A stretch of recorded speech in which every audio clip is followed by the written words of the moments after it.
Hi friends, welcome back to my channel. ഞാൻ ഇന്നൊരു ബണ്ണിൻ്റെ recipe ആയിട്ടാണ് വന്നിരിക്കുന്നത്.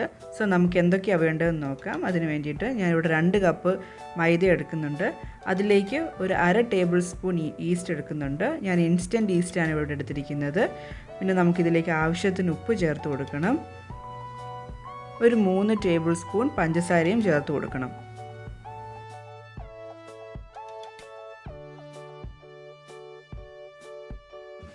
അതിന് ശേഷം ഇത് നമുക്ക് നന്നായിട്ടൊന്ന് മിക്സ് ചെയ്തെടുക്കണം.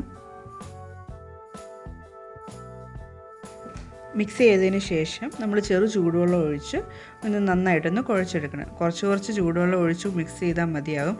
ഇല്ലെങ്കിൽ ചിലപ്പോൾ വെള്ളമൊക്കെ കൂടിപ്പോകും. അതുകൊണ്ട് കുറച്ച് വെള്ളം ഒഴിച്ച് നന്നായിട്ട് മിക്സ് ചെയ്തെടുക്കുക.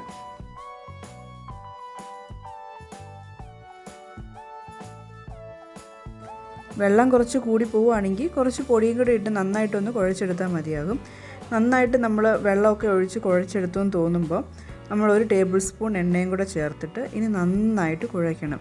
ഒരു 10 മിനിറ്റ് കണ്ടിന്യൂസ് ആയിട്ട് നന്നായിട്ട് ഇത് മിക്സ് ചെയ്ത് എടുക്കണം. ഈ 10 മിനിറ്റ് കുഴച്ചാലേ നമുക്ക് ബണ്ണ് നല്ല സോഫ്റ്റായിട്ട് കിട്ടത്തുള്ളൂ. അതുകൊണ്ട് കുഴയ്ക്കുന്നത് നന്നായിട്ട് കുഴയ്ക്കണം. 10 മിനിറ്റോളം കുഴയ്ക്കണം നമ്മൾ.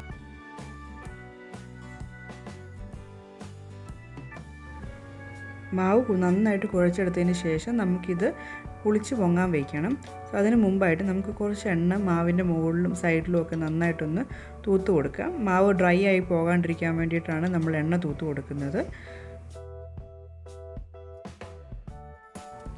അതിനുശേഷം നമുക്കിതൊരു ചൂടുള്ള സ്ഥലത്ത് 1 മണിക്കൂർ നന്നായിട്ട് പുളിച്ച് പൊങ്ങി വരാൻ വേണ്ടിയിട്ട് മാറ്റി വയ്ക്കാം.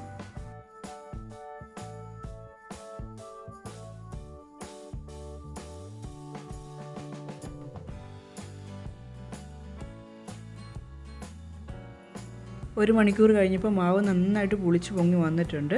ഇനി നമുക്ക് ഇത് ചെറുതായിട്ടൊന്നുകൂടെ കുഴച്ചിട്ട് നമുക്കിത് ചെറിയ ബോൾസ് ആക്കി ഉരുട്ടിയെടുക്കാം.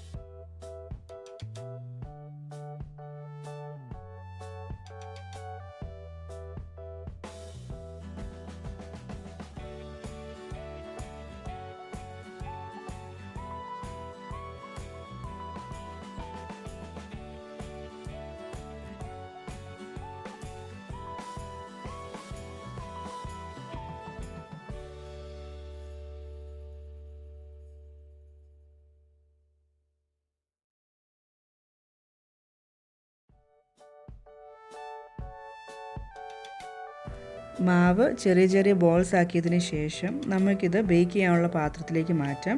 ആ പാത്രം നമ്മൾ ആദ്യമേ എണ്ണ ഒഴിച്ചൊന്ന് ചെറുതായിട്ടൊന്ന് ഗ്രീസ് ചെയ്യണം. അതിനുശേഷം നമുക്ക് ഈ ബോൾസ് അതിലേക്ക് വെച്ചിട്ട് ഒരു 15 മിനിറ്റ് റെസ്റ്റ് ചെയ്യാൻ വയ്ക്കാം. 15 മിനിറ്റ് കഴിയുമ്പോൾ ആ ബോൾസ് കുറച്ചുകൂടി ഒന്ന് പൊങ്ങി വരും. അതിനുശേഷം നമുക്കൊരു പ്രീ ഹീറ്റഡ് അവനിൽ 180 ഡിഗ്രി സെൽഷ്യസിൽ 40 മിനിറ്റ്സ് ഒന്ന് ബേക്ക് ചെയ്യാൻ വയ്ക്കണം. ബണ്ണ് ബേക്ക് ചെയ്തതിനെടുത്തതിന് ശേഷം ചൂടോടെ നമുക്കതിന് മുകളിൽ കുറച്ച് ബട്ടർ തൂത്ത് കൊടുക്കാം. സോ നമ്മുടെ സോഫ്റ്റ് ബണ്ണ് ഇവിടെ റെഡി ആയിട്ടുണ്ട്.